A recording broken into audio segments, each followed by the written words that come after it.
going on, everybody? It's your boy Marcus, aka Mr. Naughty Fit, man. It's your most robust trainer coming live with another episode of In Between Sets. Now, before we get started, I would like to introduce my guy, man. I'm gonna let him do all the introduction because honestly, there is no introduction needed. Because if you don't know this guy or if you haven't came in contact with this man, then you missing out on a lot of fitness gains, a lot of insight, a lot of inspiration. So, without further ado, man, here's my guest speaker, Mr. Marius, the kettlebell guy. Man, go ahead and introduce yourself. First of all, big shout out to you, bro. Thank you for having me on. This is super dope. Hopefully, this is something that like we talked about, before we just started this, is that this is something you continue to build. I know it's in the starting stages right now, right? Yeah. But hopefully, 5-10 years from now, we're gonna look back and this is gonna be something that hundreds of episodes, hundreds of different people. You know what I'm saying? I'm happy to kind of be helping you get it back going and be in the start of it. So, with that being said, yeah, my name is Marius Balan, aka the Lifted Athlete, aka the Cannabis Advocate, the fitness dude, the kettlebell guy, all those things. Somebody who has been adopted from Romania and just kind of have a very, very crazy story behind what has brought me here to Arizona, and happy to be here to share it. All right, man. So, we're going to start it off with our basic question, the basic what we want to know about you because this is fitness, so we're going to talk about fitness. So what actually made you start fitness? What was that moment where you're like, I'm going to go all in with fitness, or were you lifting like a dumbbell or a kettlebell and you're just like, you know what, I'm going to do this for the rest of my life. You know what I'm saying? So what was that kind of fueled you to go into fitness? Man, my fuel for fitness is it's kind of came and gone over the years. I feel like with the fitness journey, I mean, to answer the question, it started when I was way younger. I was an athlete at a young age, right? So I did a lot of growing up. I was doing baseball, basketball, like 8, 9, and then 10, 12 is when I got into boxing, right? And I was able to kind of fall in love with that, really. But for the most part, I've always been kind of like an athlete and somebody who was understood that you needed to work out even at a young age, right? Because you got coaches telling you that stuff. But most at least most boxing gyms, there was kind of this whole thing, at least, where lifting weights and doing a lot of strength training is going to slow you down. So once I kind of that 10 to 12 age, it was my fitness really started with a lot of running, push-ups, pull-ups, sit-ups, stuff like that. I think it was really good to kind of get that base at a young age, right? On top of that, my dad was a military. My father, I'm adopted from Romania, and the father who adopted me was a major in the army. And yeah, and so at a young age, it was making my bed, strict, doing push-ups, that type of stuff. I remember being young, and my father, again a major in the army, was this guy who loved to hunt. This American man, major in the army, very grateful to be adopted, right? I'm very blessed to have been brought from Romania, but I have been brought up with a family that is very Americanized, right? At a very young age, which is its own story of its own, honestly. Turns really dark. But at the end of the day, I've learned a lot of good morals from that man, from my father. And one of those things that he had me doing when we were younger is we'd be out in the wilderness 4 or 5 in the morning. I'd be hiking on with the back to go hike into a hunting spot. This is real shit. And I'd be telling him, hey, I'm cold. I'm freezing. And he'd say, hey, that's too damn bad. Drop down, do some push-ups, or keep it moving. He kind of instilled this toughness to me at a young age that I don't know. I hope fathers are out there still instilling that into people. You know what I mean? But instilling that into their kids, because although it might have been harsh at a younger age, it definitely instilled something into me now that has carried with me. So it kind of started with him, honestly, and then it kind of so I had this understanding of you got to do push-ups, or I don't know. I understood I needed to work out. Yeah. And once I got into boxing, so now we get back into that side of things. It was a lot of, at a young age, running, sit-ups, push-ups, pull-ups, but a lot of the trainers didn't really want us lifting heavy weights or anything like that. And I kind of like all through like 12 to 19, I never really was like in the weight room. Like I was more so just like an active kid, right? Like I was also not really disciplined at that time. I'd kind of lost that discipline that was maybe instilled in me from my father. I was running around in the streets, vibing with a lot of homies and just kind of kicking it. And I would still be in the boxing gym. I was pretty talented, but I don't think I was actually like as fit as I am now. Like I didn't look as fit as I do now. You know what I mean? Or feel it. I was kind of getting by just based off of being able to have some talent, right? And from there, around 19 years old, 2021, I actually got charged and incarcerated for distribution of marijuana, which is a felony charge at the time in Oregon.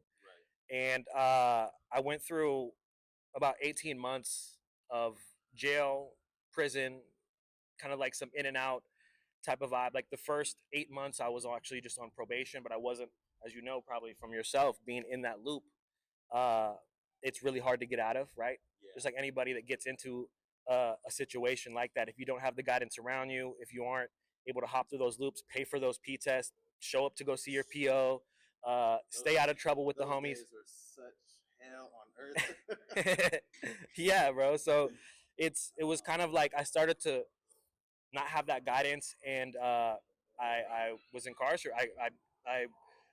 I got charged and incarcerated for distribution of marijuana, but it could have very well been something else at that time in my life because of the people I was running around with, kind of the mindset I had, the carelessness that I had, the lack of self-respect and the lack of respect for others at the time. Like it could have led to something much deeper. So I'm very grateful that it was a cannabis charge. It was enough to kind of wake me up, but it still took me a long time to actually go through the system, get out, and actually hop through all those loops. As far as eventually the PO sentenced me to real prison time, which to me was crazy. But she kind of told me, look, like at the time I was only giving her dirty UAs, and although I wasn't taking care of everything, like as far as the payments, which is a big deal. At the end of the day, all they want is your money, anyways. That's all the system cares about is your money. At the end of the day, like they could care less really about what you actually have going on, like in your real life. All they want is their money, and like if you don't have their money to pay for pay for the classes that they want you to go through and whatnot. I'm kind of going off on a tangent, not on the fitness side, but it will come back to that. But once you go through that loop, or once you kind of are put into that system, again, they don't care. And so for me, I ended up doing a longer stint than most people probably would for cannabis, especially in Oregon. And she kind of used me as an example after about almost 8-9 months of going in and out of county jail for a whole bunch of different PVs, probation violations, dirty UAs, not showing up, getting a warrant here, getting pulled over with the homie, taking me in for the weekend. There was a time period where I was even trying to do right, and I was having a job and everything working, and I was still getting dirty UAs. And she was like, look, I'm going to have you go 5. I had to go and turn myself in on the weekend for 5 weekends in a row. That's wild. Yeah, you go in there. Something against you. That's what it felt like, bro. She had something against you. That's what it felt like, fam. But I was trying to tell her, hey, like I have epilepsy, like I'm having seizures, because at the time I was starting to have seizures too, and kind of using it as like an excuse of like, this is why I consume, although I had no idea what I was really like saying, because I was more of a recreational consumer versus like a medical consumer. Although it did help me after my seizures. I don't know if it was helping me before my seizures when looking back at it. But once I was incarcerated is when I really kind of started to tap back into my body, right? I was able to go, in there it was all body weight pretty much. Like it was just something that kind of made me really, for one, dive back into my fitness journey, but also like be around other like grown ass men that are just kind of on a level where you're like, all right, I'm like I want to, I don't want to be eaten up in this world. But I understood, like, right now I'm not taking care of my health or my body. I've had phases in my life where I've been an athlete, but right now I'm not taking care of myself. And so when I was incarcerated, I really took that time to kind of fall back in love with fitness. A lot of burpees, a lot of push-ups, a lot of just like little, in a corner kind of type workouts. Prison life of fitness, or the county jail fitness, like how did you keep that up, or how is it different compared to being out here and working out and doing your own thing? That's a great question. I think what I've learned too is the difference is obviously is the equipment, but I think that it's all just about the intensity at the end of the day and the intent towards it. Because you see people in there that have some of the, like the bodybuilding physiques and that are just like so ripped and huge, and you would think like, how is this guy not hitting bench every day, or how is he not, uh, you know, how is he not like touching free weights, right? But he's constantly working out. You know what I'm saying? And I think what it comes down to, the difference was obviously out here you have the gym, you have all these weights and everything, and in there you have, where I was at, you really had none of that, right? You might have people putting like books or like stuffing like bags like their pillowcases. Yeah, doing what they can to maybe hit some like curls and stuff like that. But for the most part, I think that it really helped me tap back into, you know, I know a lot of people want to jump into the gym and go hit bench and go hit a heavy deadlift and look strong and all that. But at the end of the day, ask yourself: can you do push-ups? Can you do pull-ups? Can you use your body weight first? Can you control your body weight? Kind of like the calisthenic approach. Absolutely, absolutely. Because I think that for me really helped me actually to where I'm at now in my fitness journey. Okay. Actually, kind of restarting back almost at ground zero without any equipment, and just being able to kind of go off of what you have, and a mindset of like, okay, well, these guys are ripped. Like, how could I not be ripped doing the same type of stuff? You know what I mean? Just like we see your favorite bodybuilder Instagram dude, like, this guy's ripped. Like, what is he doing for exercises? It was kind of the same thing. So I think that there's just so many ways to get that physique or that look that people want, right? Whether you have body weight exercises to do, or you have a full gym. Obviously, with the gym and with the weights, you can eventually start to progressive overload, right? And load up things, like as far as like a push up. It's hard to eventually. The only way to progressive overload is eventually try to do more and more reps. And that kind of ends at some point, right? Like, it's hard to have somebody. It's not. If I were able to gain a rep every day of my life, like, you know what I'm saying? Like, it's just not. It's not fathomable. Like, the body is. It doesn't work like that. So the difference being, fam, really for me was just what we obviously had, but the mentality was kind of the same. Like, let's put in this work and let's work with what we got to be as healthy as we possibly can. I love that. So, I like what you said, where like they improvised, because a lot of times, how in the gym, I wouldn't say us trainers we improvise, but there are some times where, since we've been in the fitness game so many years and we know so much, we can kind of create a workout, create an exercise that's not necessarily the traditional way to lift or the traditional way to move, So I want to ask you, like, in order to get the physique that you have now, like, what was like kind of like the basic routine? Like, what were some things that you did in order to get that physique? First of all, big shout out to BG, man, holding it down for as a pop. Big Shout out to all the pops out there, man, holding it down. For me, that's always cool to see, because I kind of, like I said, I was adopted at a young age, and that father figure kind of disappeared for me when I was like in my early teens. And I always have a lot of love. People like yourself, bro. People like Brandon. I always tell all my homies who are fathers, man, like, big shout out to you guys for just being, there and holding it down, because that shit is super, like, beautiful to see. And to have you guys lead by example for people like me that don't have a kid yet, as well as just kind of other men, it's beautiful, brother. So shout out to all y'all, man. All the fathers out there. Shout out.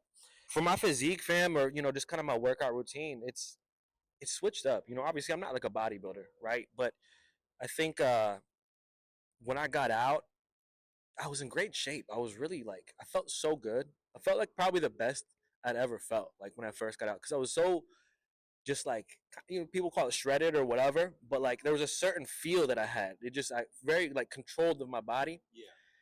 And it felt good. It felt kind of like I was on that track of like being an athlete again. You know what I mean? I don't even know why. Just a lot. It felt really good. I think it was all the core exercises and just things that happened when I was in there. But when I got out, I had a lot of homies that were like doing like the bro splits. You know what I mean? And kind of the like, hey, we're gonna go. It's kind of like a bodybuilding style of training. Really, it's what a lot of people, the majority of my friends, were doing, because that's what we were just looking at as guidance, right? And as what to be. And I think it stopped from being like a mindset of like, okay, I'm gonna go hit all these push-ups and sit-ups, to like, let me try to get big and let me try to get like a big chest. And I'm lifting with the homies who are doing the bro splits. I'm hitting chest today.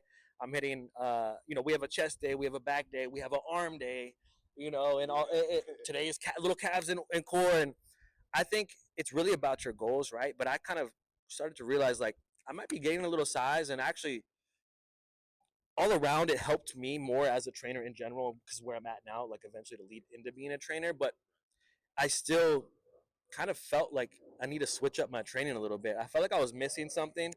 And so I kind of stopped like doing the conventional stuff that all the homies were doing, like for the most part, and started doing more like circuit training. Like there was an app that I downloaded. It was like the Nike app when I was like a couple years after being out. And it's like 2014 or 15 maybe. Nike, not the Nike Run app, but it had like the fitness. Yeah, fam. I use that too. Hell yeah, bro. That You know what it is. Oh yeah.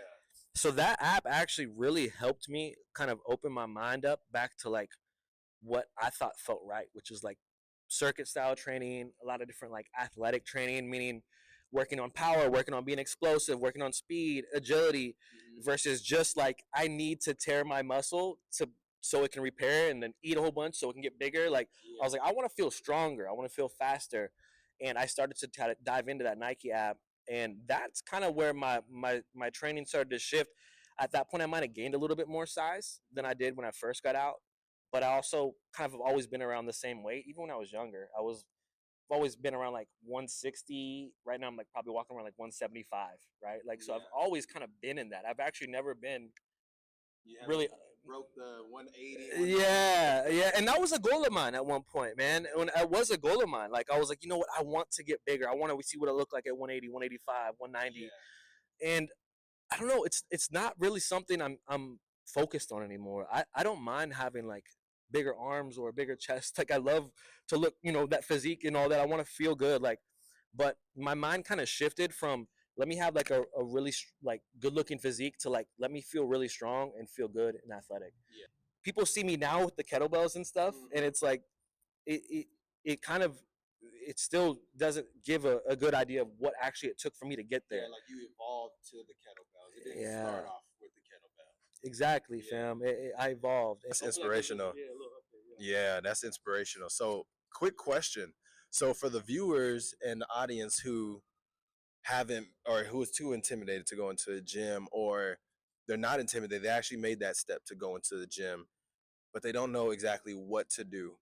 What is like something quick, like a quick routine or something that they can kind of start off and build that momentum? Because they can go in, and a lot of people that I've experienced, they'll go into a gym based off of what they see on Instagram or social media, or they'll go into a gym thinking that they have to pick the heaviest weight, and they get burned out real fast because they don't understand, like, even though those people are influencers and stuff, a lot of the times they don't necessarily do things that most people can do, and they don't show what it took for them to actually be able to do an upside down hang to a curl and press up dumb barbell or something, something crazy like that, so like to those beginners, like, what is something that they can start off with to build that momentum, propel them into their fitness journey? For anybody that is out there beginning in their fitness journey, I think for one, work the biggest tip that I could give you is to just work with what you got. You don't need the full gym to get started. You don't even need equipment. I mean, sure, having a dumbbell around, having some bands or a kettlebell, whatever. If you have some pieces of equipment, great, use it. All right, so as you guys can see, he has the THC pen right here, a whole business, the Lifted Athlete. I wanted you to expand more on the effects of weed and marijuana and how you incorporated that in your fitness and your business, because there's a stigma that goes around. It's very negative, that people who smoke weed are lazy, and people who smoke weed, they don't really do much, they don't grow mentally and all this other stuff. But I mean, for me, I don't smoke now because I'm going into firefighting, but I was a very avid smoker, and I actually used it in my basketball training. It actually propelled me to play semi-professional basketball. Throughout that process, I was using marijuana, and it gave me this laser focus, and it also helped me with um, like some mental issues that I was dealing with at the time. If you guys watched the previous podcast, I suffered from chronic depression, panic attacks, um, a lot of anxiety, and all these things. Even though I went to therapy, they couldn't fix it. And so whenever I started to use marijuana and do my research, it actually opened up my eyes, and it helped me to where I don't even suffer from chronic depression or panic attacks. And the gym also helped out as well, gave me purpose, and you know, put a lot of things in perspective. Because as you working out, you start to build different characters, like discipline, self accountability, all this good stuff. So, talk about how you implemented that and how you used it for your benefit. Yeah, so again, man, it's really awesome to hear your story and anybody else that has like a fitness, cannabis related background or any way that cannabis has actually helped them because it resonates with me so well.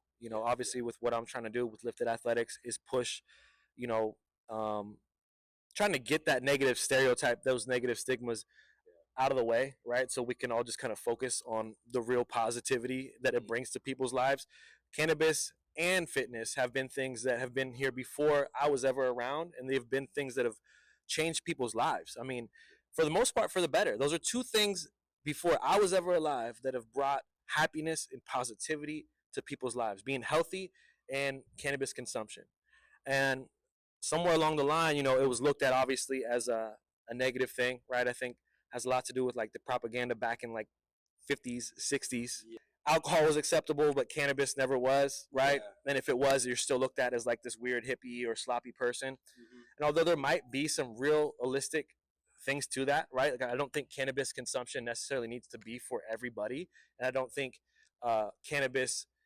consuming cannabis and then working out is for everybody. But I do think that they're two things that can really help people within their wellness and fitness journey. I think that they're both so cohesive and go hand in hand. Absolutely. Yeah. I mean, and it's not just me saying this. There's just like real proof. I mean, there's so many athletes and people that have come out over the years, getting their brands out, right? That have, been a professional athlete. That now the cannabis industry is legalized. They invest some of that money that they made from being an athlete to now be putting it into cannabis brands and openly talk about, hey, I used to consume all the time before my games or whatever. And Barnes, Kevin Durant, J.R. Smith, Ricky Williams. No, I mean, so many other people. I mean, I met Brittany Griner actually out here. I have two funny stories with two athletes actually. Ricky Williams and Brittany Griner, both I've met, and they know my story. Wow. Shout out to both y'all, man.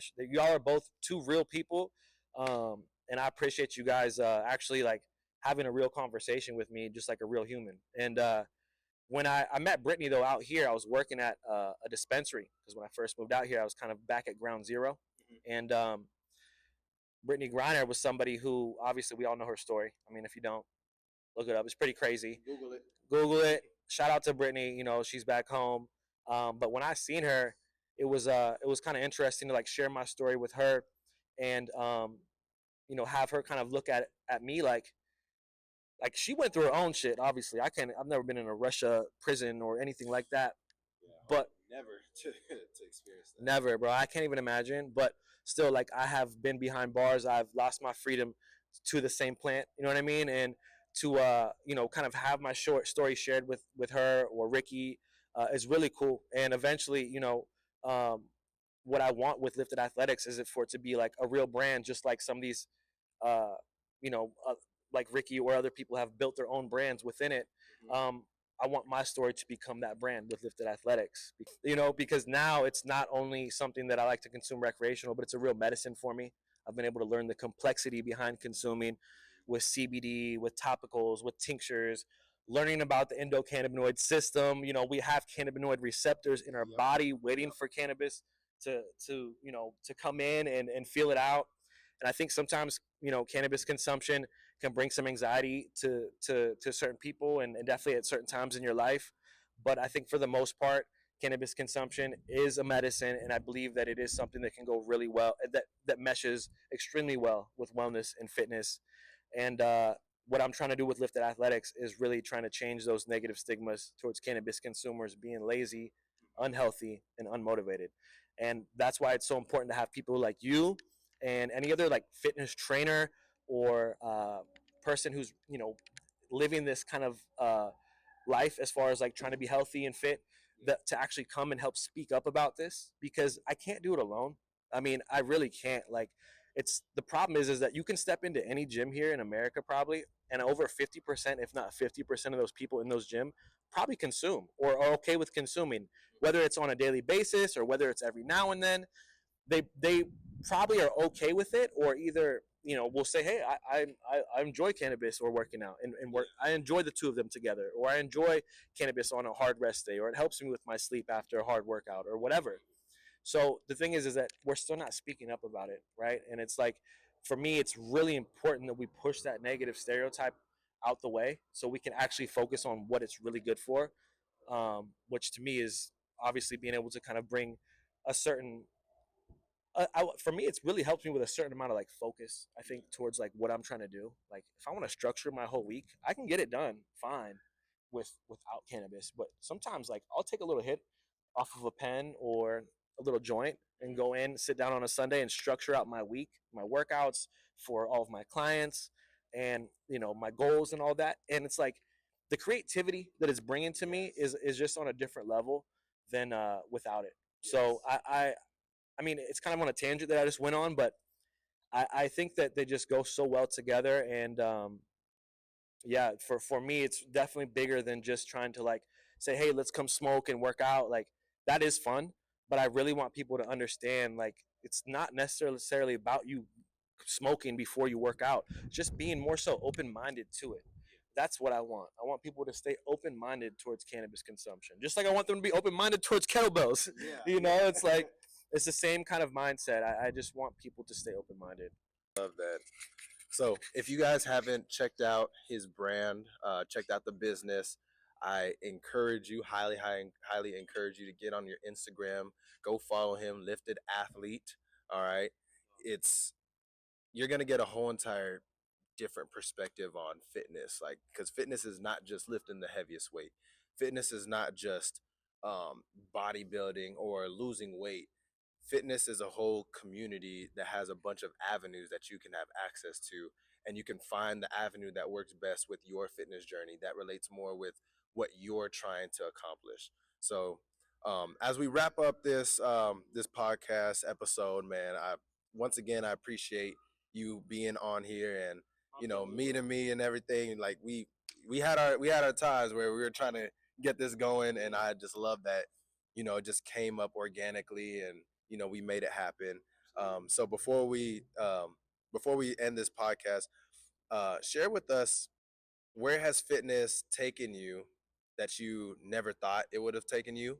And another question would be, what's the most like funny moment that you had in fitness? Like, because fitness it comes with a lot. It comes with a lot. It could be either clients or something that you just experienced, but what's like a funny moment that just every time you think about it, you just sit back like, God dang, like that actually happened.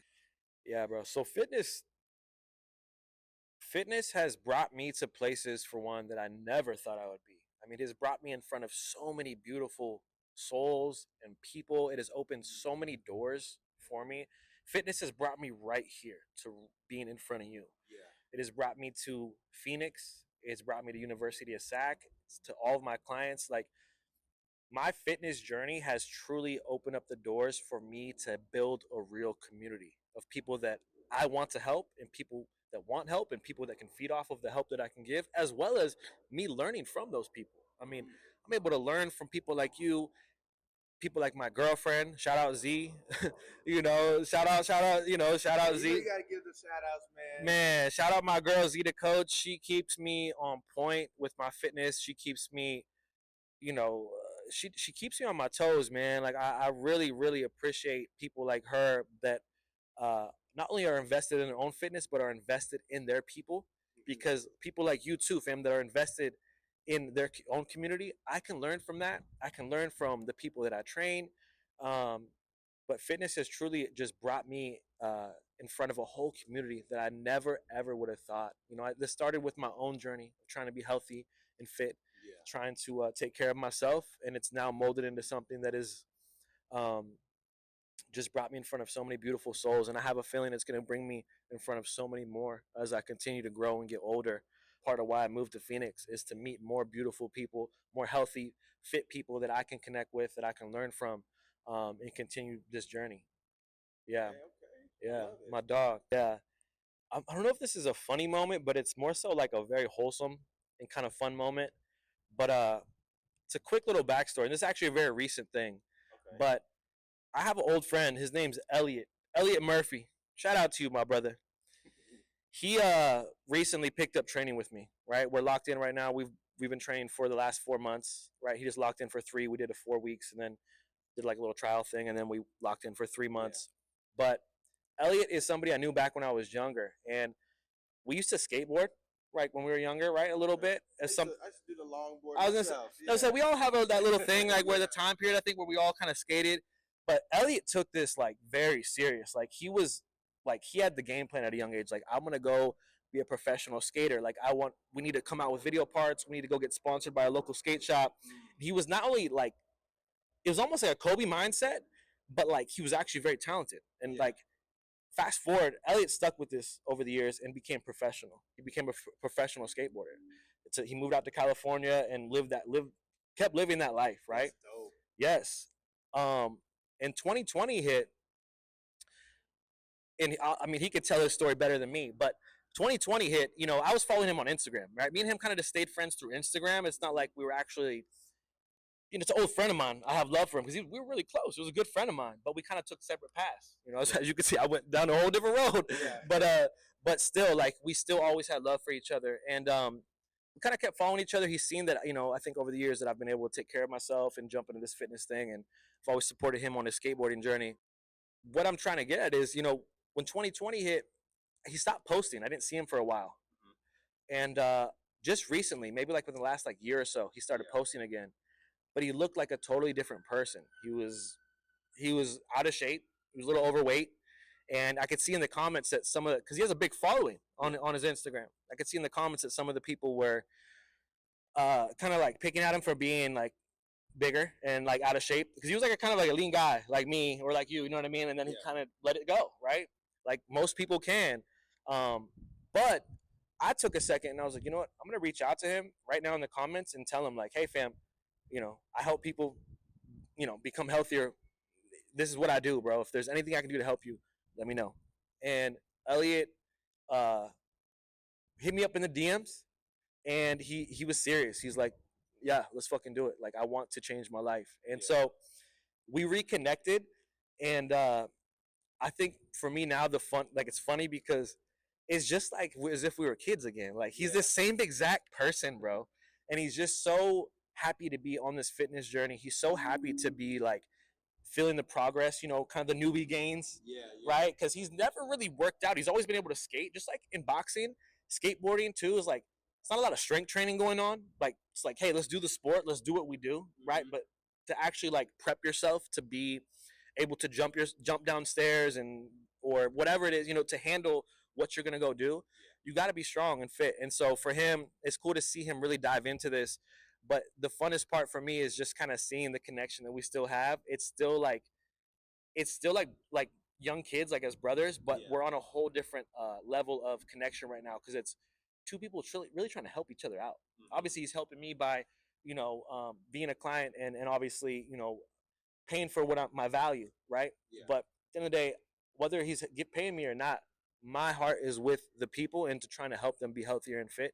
And for Elliot, it's just been really fun, man. It's been a wholesome moment, and we're still in the journey right now. Like, we hopefully years to come. But yeah, brother, I think that's I'll leave it on that because it's just positive. Big shout out to you, Marcus, because honestly, man, like, I know that just getting this, even just doing this, bro, is not easy. Like, having an idea, wanting to act on it, with whatever you got, you know what I mean? It's not easy, fam. So thank you for having me be a part of this, bro, and helping get my story out, because that's part of what I want to do, is obviously share my story, but also do it on platforms that resonate with what I'm, what I'm trying to push, and you are that. So I appreciate you, fam, for real. My brother, much love, absolutely. Let's leave off on a high note. Where can they find you, man? Where if somebody want to start training or just get in contact with you, let them know your panhandles, your social media handles. Where can they find you? So hit me a follow at the Lifted Athlete or lifted underscore athletic. Lifted underscore athletic is going to be more so for all of my, like the lifted athletics community, more so like the group fitness, the events. You'll see a lot of that stuff on there. And then my page personally will be where you're able to see all of my different kettlebell workouts, my different styles of training, clients that I train, hopefully different motivational things. But shoot me a follow at the Lifted Athlete or lifted underscore athletic. And if you are interested in being featured on In Between Sets podcast, I could be reached out at Knotty Fitness. That's KNOTTY Fitness. Or you can hit me up on my personal page, Mr. Knotty Fitness. That's where you'll see more of me lifting, me being goofy. I post a lot of stuff on there, man. Like that's just me just being me. But Knotty Fitness is real shit. It's positive. Yeah, all of it. Those are my two media panhandles. Make sure that if you're not subscribed to our YouTube channel, it is Knotty Fitness. The podcast is on Spotify at In Between Sets. And then if you want to come and work out with us, we're at the University of SAQ. You can follow us at the University of SAQ, man. It's the best gym to get your gains in, the best community to just build a fitness family and to collaborate and to just grow, because that's what fitness is all about. It's yes, you're growing physically, either you're growing with gains or you're growing with a mentality or you're growing in losing weight, but you're also just growing as a person. Like you get to grow your character, you get to grow more discipline, self-accountability. You have people who, if they see you eating some chips or they see you doing something that you're not supposed to be doing, if you have certain goals aligned, they'll confront you about it, not in a negative way, but like, hey, like if I see my boy Marius and I haven't seen him work out for a little bit, I'll be like, hey man, let's get in the gym. You haven't been in the gym for about a week. Let's go and get it. You know what I'm saying? Like, bro, don't let me get skinny fat. But yeah, man, that's basically it, man. I appreciate you guys for tuning in, and I'll see you guys next time on In Between Sets, man. It's your most robust trainer, Mr. Knotty Fitness. We out, man. Let's go. Let's go. Yay.